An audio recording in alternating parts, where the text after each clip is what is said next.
someone would say that is a problem of the day. So we want to look at duality. Now, we have spoken a little bit about duality when we were looking at the standard form of the linear programming problem.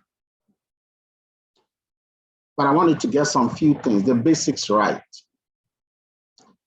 In a maximization theory, like when you're maximizing profit in normal microeconomics, there is a corresponding duality that connects a minimization with a maximization. For example, whilst you are minimizing cost, you are maximizing profit. In fact, in the world of consumer theory, you can use the principle of duality and be able to find the Slasky equation, determine the demand function, and then use the principles of Euler's theorem and Roy's identity, all by virtue of duality. So in linear programming, we have a primal model and we have the dual model. Every linear program, we have the primal and we have the dual. And you will have to take this seriously, because when we get to data envelopment analysis next semester, you will notice that this same thing will come up deeply, where every primal model connects with something we call the envelopment model. And every dual connects with a multiplier. So what is the difference between the primal and the dual? That's the first thing you want to understand. Now, because I've set questions on this, that is why I've taken my time on this. If the minimization is the primal, then the maximization is the dual. If the maximization is the primal, then the minimization is the dual. Why do you look at duality? Because it helps you to get economic insight. And also when it comes to the sensitivity analysis, you're able to get it better. So when it comes to duality, like I said before, if the primal is a maximization, the dual will be a minimization. I want you to look at this primal linear programming model. This is a primal model. It is in the general form, so there are no numbers attached to it. You are maximizing a z function subject to the coefficient of the decision variable 1 multiplied by decision variable 1 plus the coefficient of decision variable 2 multiplied by decision variable 2 until plus the coefficient of decision variable n multiplied by the final decision variable. This is a maximization problem, and it is subject to the following constraint. Now watch something about a constraint. You will see that the A11 and then the A21 and all of that, they are on the left-hand side, whilst the constant, the B, are on the right-hand side. The final term is our non-negativity constraint, where J is from 1 to the total sum. This is a primal model. Let's look at the dual of this. Now watch, because it's a primal and it is a maximization, the dual will be what? A minimization. So that means that in the dual, you're going to have minimize, but what becomes of the z? What becomes of the coefficient? The decision variable. Well, it will interest you to know that they will swap with some of the constraints. And there are three things you need to take note. Number one, in a minimization, you will represent the z with a different letter. In this case, W. And watch it. If you look at the coefficient in the objective function, these are the constraints that you saw in the maximization. So look at the maximization. Look at the right-hand side. On the right-hand side of the constraint, you will notice that you have B1, B2, B3, up to Bm. Friends, are you with me? Because you seem disorganized. It's very important you're organized, friends. So when you look at the right-hand side, you will notice that the constraints, which are the B's, they make up the coefficient when you go to the minimization. So you have the B1, the B2, the B3. So the first principle is that the right-hand side of the constraint will become the coefficient in the dual. The right-hand side of the constraint in the primal, this is what you want to put down. This is the key. The right-hand side of the constraint in the primal becomes the coefficient of the dual in the objective function. It becomes the coefficient of the dual in the objective function. That is not the only thing. Now let's go back to the maximization. You will notice that the coefficient of the primal swaps with the right-hand side of the dual. The coefficient of the primal, so the C1, the C2, all the way up to Cn, when we go to the dual, you see that they become the right-hand side. Let's go to the dual. This is a dual.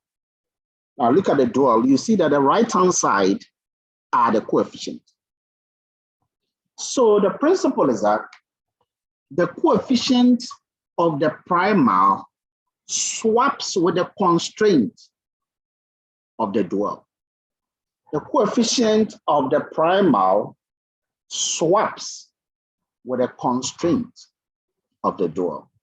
Take note, this is critical. This is important. Now, the other thing is, so we are talking about the right-hand side of the constraint and then the coefficient. What about the decision variables? Well, when you look at the decision variables, you will notice that these are different decision variables we are using. Well, we are actually calling them y's, but in the primal, they are x's. They are x's. They are not y's. So this means that the meaning of the decision variable in the dual will change. The meaning of the decision variables in the dual, they are not going to call them, now what is the meaning of the decision variable in the primal? All this while, what we say is that the decision variables are the number of items to produce. Is that not what we say?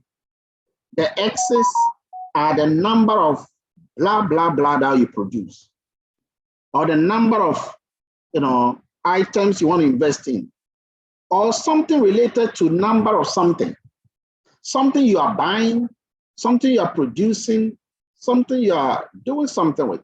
That is what we mean by the decision variable. But the way you're going to interpret the decision variables in the dual here is different. What do they mean?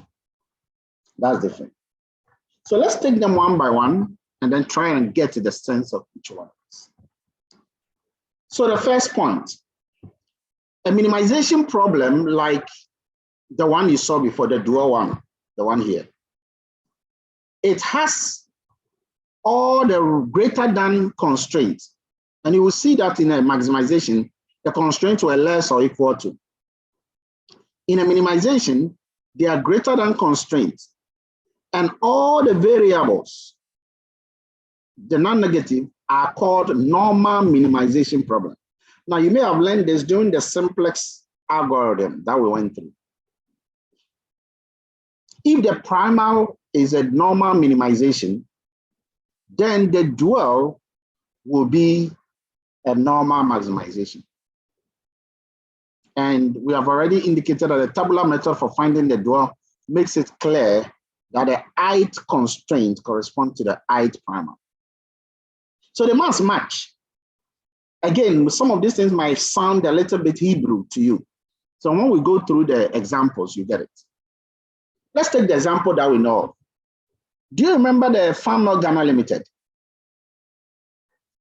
Let's just write it so that at least some of you will remember it. I hope this thing will show. Okay. So you had a Z max. You had Z max equal to 40 x1 plus 50 x2 subject to 1x1 plus 2x2 less or equal to 40 hours. And then 4x1 plus 3x2 less or equal to 120 gallons. And then you have your x1, you have your x2 greater than 0, which was a non-negative quotient. Guys, if you remember this, type yes or Y. If you remember this, type yes or type Y. Okay, I want to be sure that you remember this. Okay, I want to be sure you remember. So type yes or type Y. How do you convert this from the primal to the dual? How do you do that? Well, the first thing you want to note here is that instead of Z max, and again, I'm going to allow some of you to respectfully unmute yourself and then you can communicate. Instead of Z max, what are we going to have? You can tell me. Instead of Z max here, what are we going to have? David, instead of Z max, what are we going to have?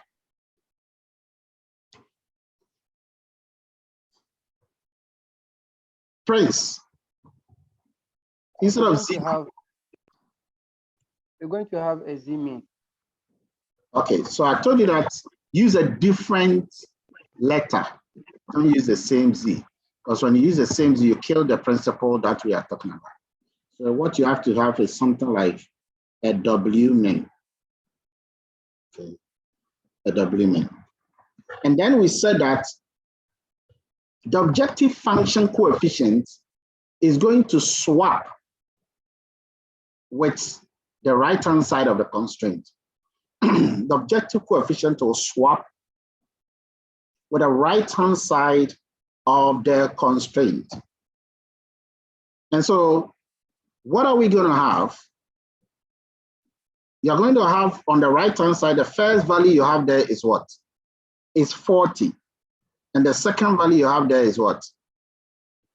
Is 120. So you're going to use this 40 and 120 to talk.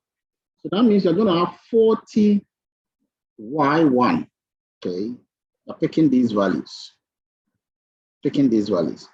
plus 120 Y2.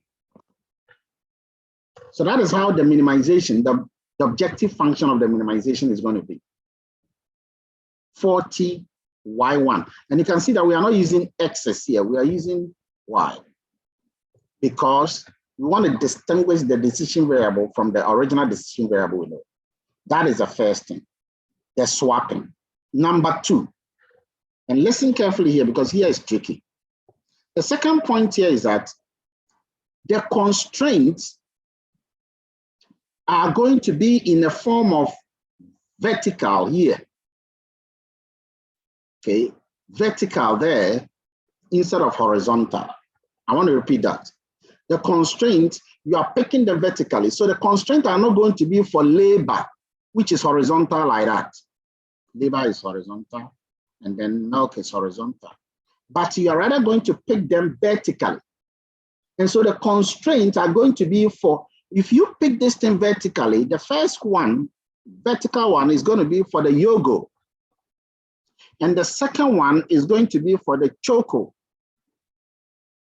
So the constraints are going to be called fan yogo constraints and then fan choco constraints. So your subjective constraint is going to be fan yogo constraint. Then the second one is going to be fan choco constraint. Now, who can raise their hand and tell me how the fan yogo constraints will have to be written? Remember, we are doing a dual and it's a minimization.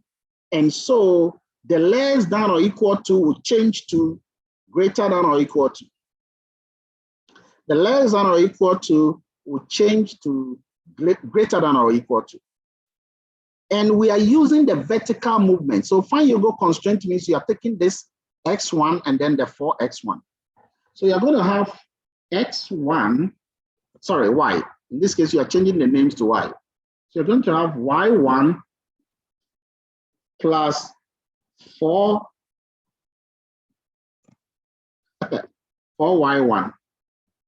Then instead of less than or equal to, you will have greater or equal to. The right-hand side here is important. The right-hand side is what we said will be swapping. So we said that this will swap with that, and then this will swap with that. So the right-hand side of the yogo is going to be 40. And then the choco constraint will be2y1, sorry, 2y2 plus 3y2 greater or equal to 50. So it's like you are picking everything on this vertical section there. That's what it means. You are picking everything of this vertical section. Once you are done, you bring your non-negativity constraint, which in this case is y1, comma, y2, comma, okay, greater or equal to, and then your 0.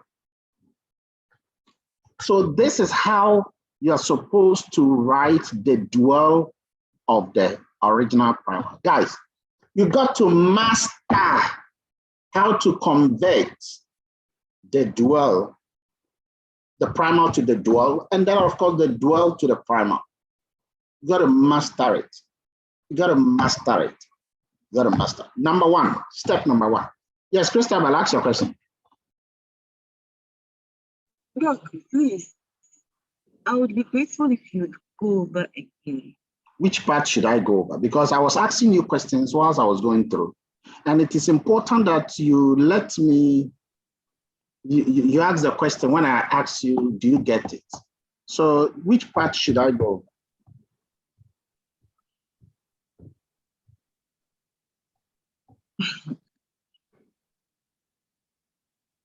over? Doc, please.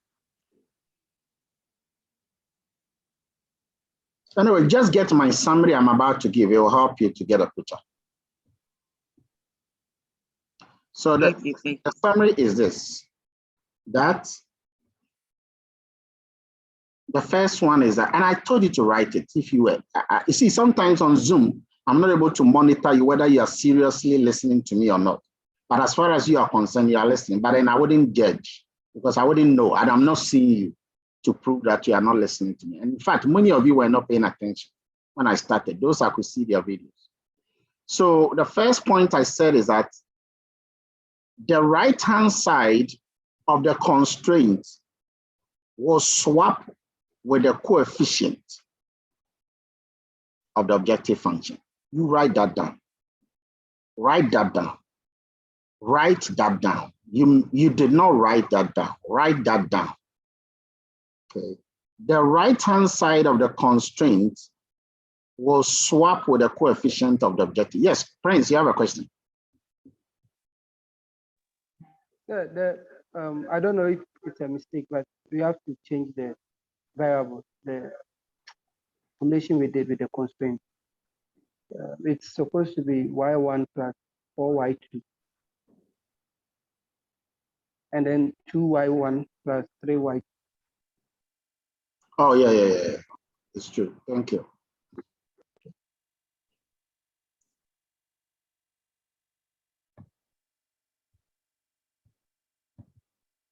All right. So this is supposed to be y1, y2, y1, y2. Just the same as the objective function. The same as objective function. All right, so the first point I indicated is that the coefficient of the primal will swap with the right-hand side of the constraint in the dual. In the dual, the coefficient of the primal model will swap with the right-hand side of the constraint in the dual model. Christabel, do you get that one?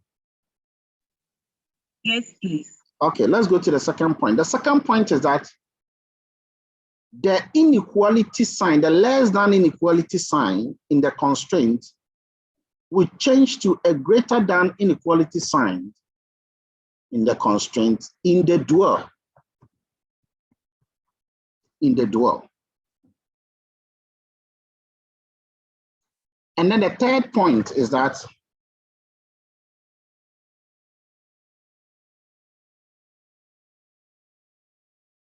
the decision variables column,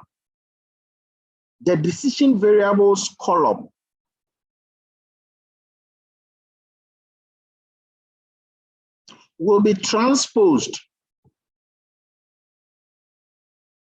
The decision variables column will be transposed in the dual model. So the decision variables column of the primal will be transposed in the dual model. Another way of saying to be transposed is that the vertical structure of the decision variables will be horizontal in the dual. And this last point must be mentioned. Okay? The names of the constraints are now, the names of the constraints are the decision variables. Okay? So the decision variables in the primal become the constraints in the dual. The decision variables in the primal make up the constraints in the dual.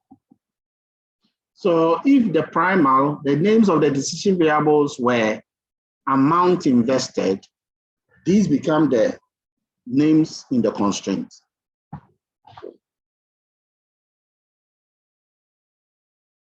So that principle, I'm going to work another one with you. So it's important that you are following what we've just done. So first point is that the coefficient here will swap. Okay? The coefficient will swap. That's a key important thing. So the coefficient will come here, the coefficient will come there, and then these ones will go here and these ones will go there. That's the first thing. Then the greater than, less than or equal to symbol will change to greater than or equal to symbol. Then the way the constraints are organized, they are organized horizontally, X1 and X2. You have to now organize it vertically, the numbers. So the X1 and X1 here becomes, Y1 and Y2. That is how it becomes. It becomes Y1 and Y2. And then the 2 and the 3 vertically becomes, 2Y1 and then 2Y2. These are the main things. But what if the number don't match exactly the same? It doesn't matter. You can still crack it. Okay. So let me see whether I can give you an example again for us to work. But before that, let's try to make interpretation of what we have written. And you want to take note of that. First, so what does the Y1 here mean? When the Y1, in connection with this, our story, what does this Y1 and this Y2 mean? Remember, this is a minimization. It's like a cost that we are minimizing. What do the Y1 and the Y2 mean, actually? What do they mean? Remember, these were on the right-hand side of the, they were the ones making the constraint. Okay, they were the ones making the constraint. If you can remember, if you look at the value of Y1, it is having 40. And if you look at the value of Y2, it's having 120 gallons. So we are talking about the labor and then the gallons of milk. The hours of labor here, and then the gallons of milk. Pay attention here. If you don't pay attention, you're going to get lost again. So what does the Y1 mean? Remember, the 40 is indicating the available hours of labor. The available hours of labor. So the Y1 is the price you have to pay for 1 hour of labor. Remember, the whole objective is a cost, it's a price, it's a budget, like a budget constraint. So the Y1 is the price you pay for 1 hour of labor. That is the price you pay. Now, let me just show you why this is important. So the price you pay for using 1 hour of labor is a Y1. The price you pay for using 1 gallon of milk is a Y2. Okay. The price you pay for using 1 gallon of milk. And you remember, in this case, you got to think like you're a producer here. So what do you think the 40 Y1 stand for? If the Y1 is the price you pay for using an hour of labor, what do you think the 40 Y1 stand for? Who can tell me? What do you think the 40 Y1 mean? Francis, what does the 40 Y1 mean? Unmute yourself. It is the amount of the total price you pay for. Why did you bring the word amount? Make it simpler. It is the what?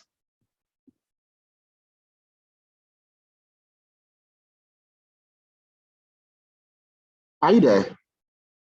Yes, sir. It's the total price you pay for the total hours used. Good, good. So the 40 Y1 is the total price you pay for using all the available hours. So when you get somebody present as 40 hours, you got to pay that person. The total price you pay or the total cost you are charged for using all the available hours, this is the dual. See, you want to think about the dual as monetary terminologies. Okay, so resources are not just being used, resources are being paid for. Resources are being paid for. And what does the 120 Y2 mean? The 120 Y2, what does that mean? Christabel? The total price or the total cost for using all the gallons of milk. Good. The total cost is what? You have to be clear. As a producer, the total cost what? Go ahead. The total cost what? The total cost you incur for using all the. Good, good. I want you to use the word, the total cost you pay. Okay, the total cost you got to pay. Very good. So you got to know what each of them mean. Now, follow me here. Follow me here. So right now, we don't know the price you have to pay for using hours of labor. Even 1 hour of labor, you don't know the price. Now, guys, listen, this is deep. You don't know, but you know. You don't know, but you know. Now, let's get deeper for you to appreciate the resource prices. Now, if you look at this Y1 and the Y2, which are now the prices of the resources. So the dual talks about the prices of the resources. The primal talks about the amount of the product,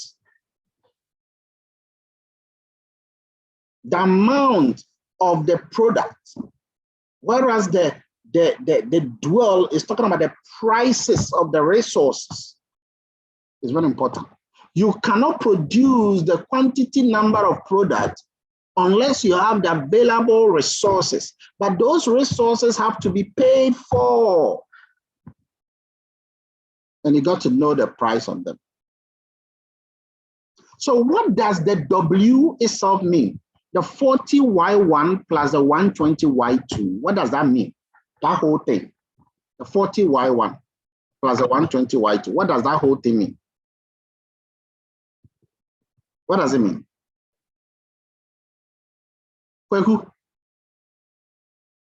Please, I think that's the total price you would pay for all the using the resources. That's it. It is an overall price of your resources. So when we talk about a company's damage, total expenditure, that is it. Of course, here we are just using two resources. That is why it looks like they are just two. But in a real system, this is where the accountants don't get it sometimes. It is an overall price you got to pay. It might include taxes. It might include transport. It might include so many things. This is it. All the variable resources. The total price. The total cost. Now let's go to the constraint now. And again, here is a little bit tricky. Look at the constraint. The first constraint is Y1 plus 4Y2 greater or equal to 40. Okay, that's the first constraint. The second constraint is Y2Y1 plus 3Y2 greater or equal to 50. Now, what I want to do is I want to talk about the second one, okay? Just so that, because the second has got multiple numbers, so that it becomes even clearer. So look at 2Y1 plus 3Y2 greater or equal to 50. Guys, what do you think the 50 here stand for? I'm talking about this one. What do you think the 50 stand for here? Remember, the Y1 is the price you've got to pay for using that particular resource. What do you think that 50 itself even stands for? And what is the left-hand side of this 50? And the right-hand side, which is a 50. So two things come to mind. One, resources, they have price attached to them. And as me, if you are a producer, an entrepreneur, okay, resource prices must be set higher enough to induce me, who is selling the resource, to sell. I want to repeat that. Before I will sell my resources, let's assume that one of the resources is oil, gas and oil. I don't want to sell oil or gas unless the price of oil and gas are higher enough to motivate me to want to sell that price. David, are you with me? The price had to be set higher enough to ginger me to want to sell that resource. Remember, it's a resource to somebody. Now, let me ask you, suppose you are an entrepreneur and you want to buy all Farm Ghana Limited resources. You want to buy everything. Let's assume you want to buy all the resources. What are the resources? Labor, and then capital. Now, because you are an entrepreneur and you want to buy the resource, you've got to determine what price you will pay for a unit of the resource. You got to determine what, because remember, you're an entrepreneur. You've got to determine what price you will pay. Of course, that guy too, who is selling the resource to you, must determine the price that is enough for him. So he will set a price that is the highest enough for him to induce him to sell to you.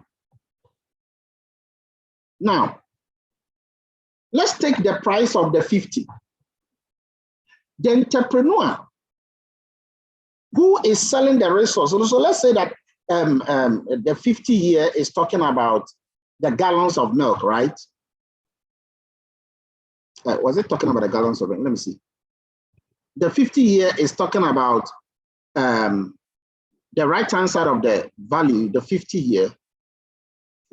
That is a certain price that has to be on the fine choco here. It's a certain price that have to be on the fine choco. In other words, I need some resources to be able to produce the fine choco. And those resources, I need to go and buy them.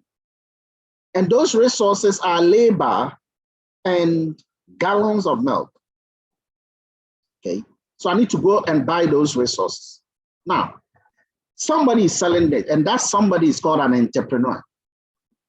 So if Farmer Ghana Limited goes to the entrepreneur must pay Farmer Ghana Limited. Okay, so let's say that Farmer Ghana Limited doesn't want to use the resources again. All the resources, Farmer Ghana Limited wants to sell it to somebody.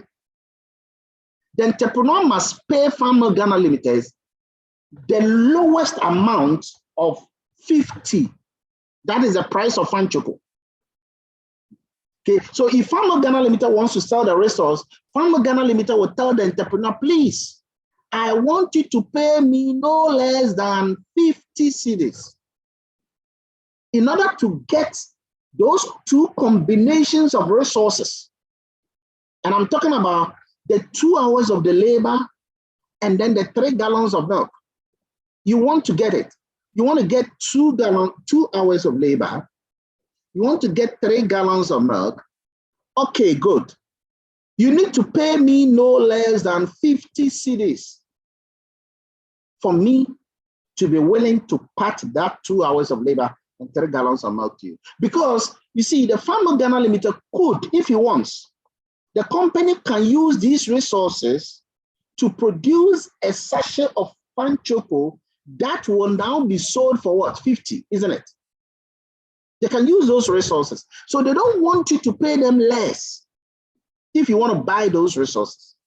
And so whoever that entrepreneur is offering the 2Y plus the 3Y. That is the amount the entrepreneur is willing to pay. So the left-hand side is the amount that Farmer Ghana Limited is willing to part. The amount the entrepreneur is willing to pay, and the right-hand side is the amount, the minimum amount Farmer Ghana Limited is willing to receive. Now, why do we say minimum amount Farmer Ghana Limited is willing to receive?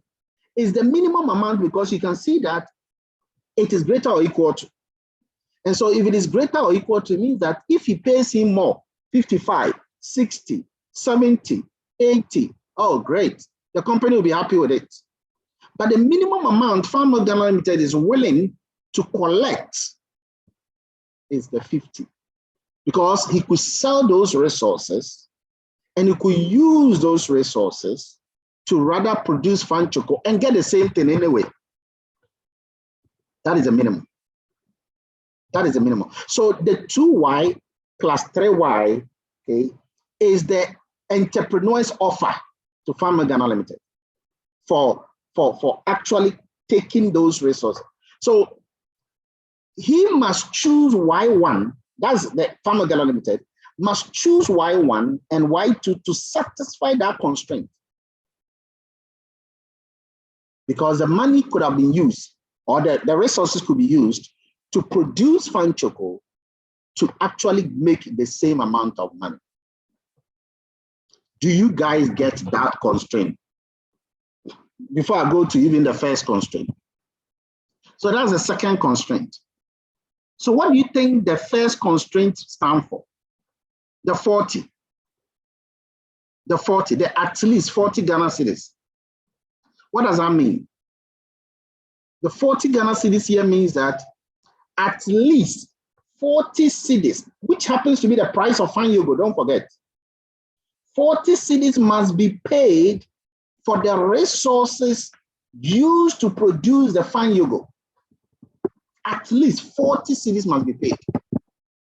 And remember, in this case, it's the resources we are dealing with, not the fine yogo we are dealing with. The resources that could have been used to produce the fine yogo, if somebody were to buy those resources, the Farmer Ghana Limited needs money, which is at least 40 Ghana cedis, in order to part way with those resources. And what are those resources? 1 gallon of labor and then 4 gallons of milk. So the total, gallons of labor, okay, if we happen to know the price, which is the Y1 and the Y2, if we happen to know the price, we will multiply the price here by the 1 hour of labor, okay, and then if we know the price, we will also multiply the price by the 4 gallons of milk, and that will tell us the total price that it actually received. But remember, the minimum price it will receive is 40. The minimum price is going to receive is 40. Okay, so Y1 and Y2 must satisfy the constraint, which is Y1 plus 4Y2 greater than or equal to 40. That first constraint is a simple example to indicate the minimum price that Farmer Ghana Limited is willing to take. That is the minimum requirement. That is on the right-hand side. Okay. The minimum requirement, the minimum price required to receive. But then what was the actual price paid for? That's important. The minimum price required is 40, but the actual price paid for is Y1 plus 4 Y2. Yes, Kobra. Yes, Prince. Sir, I just want to be clear. So it means that when you take the constraint, for example, the first constraint, the coefficient for Y1 is 1, and the coefficient for Y2 is 4. Does it mean that the coefficients, they are the price for a unit labor, for example, in the first constraint, since Y1 is the labor hours available. So the coefficient of 1 before Y1 means that we sell. So it's the price of labor you are willing to use to produce fine yogo. The price of labor, that Y1, which is in front of the Y1, that 1 is the price of labor you are willing, okay, to use to produce fine yogo. And then the 4 is the price of, gallon,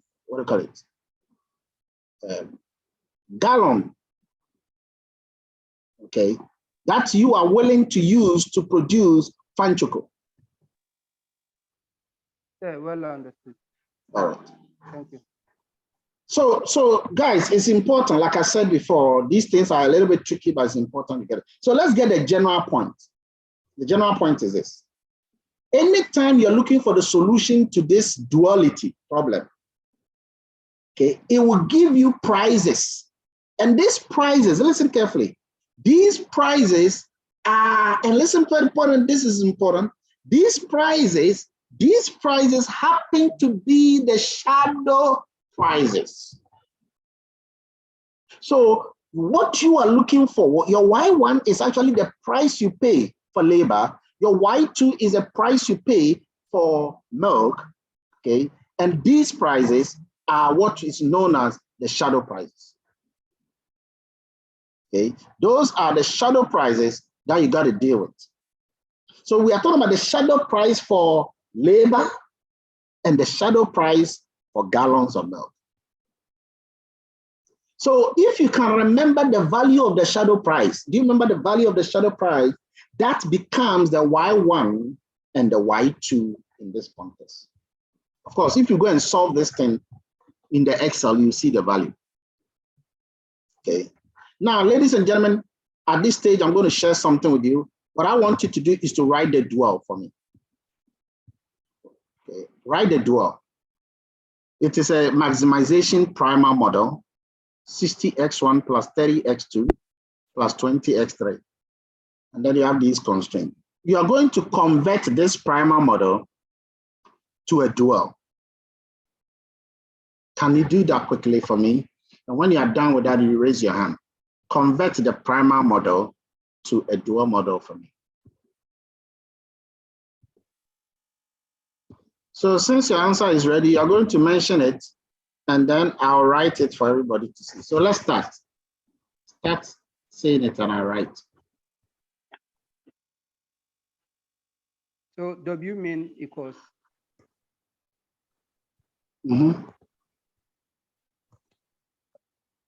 48y1 plus 20y2 plus 8y3 subject to the first constraint is 8y1 plus 4y2 plus 2y3 greater or equal to 60. Yeah. The second constraint is 6y1 plus 2y2 plus 1.5y3 greater or equal 30. Yeah. And the last constraint is y1 plus 1.5y2 plus 0.5y3 greater or equal 20. And the non-negativity constraint for the variables, the y1, y2, y3, greater or equal 0. All right, okay. Super. Super. So this is the answer. You got everything perfectly executed. I'm going to show you the answer. Everything was well executed. So this is the answer that he just got for us. Perfect answer. Now let me tell you why. A bad teacher will show you the answer without letting you try it, so that you cogitate. A good teacher will let you try it first before he shows you the answer. So this is how you are supposed to do the dual. This is a real dual. Any question on this? Who is not clear with anything about the dual? Who is not clear with that? Who is not clear with anything about the dual? Okay, so let me go to a conclusion of what we have done. Now I'm coming to give you theory. I'm coming to give you theoretical underpinning of everything now. The thing is gone off because of that noise that came.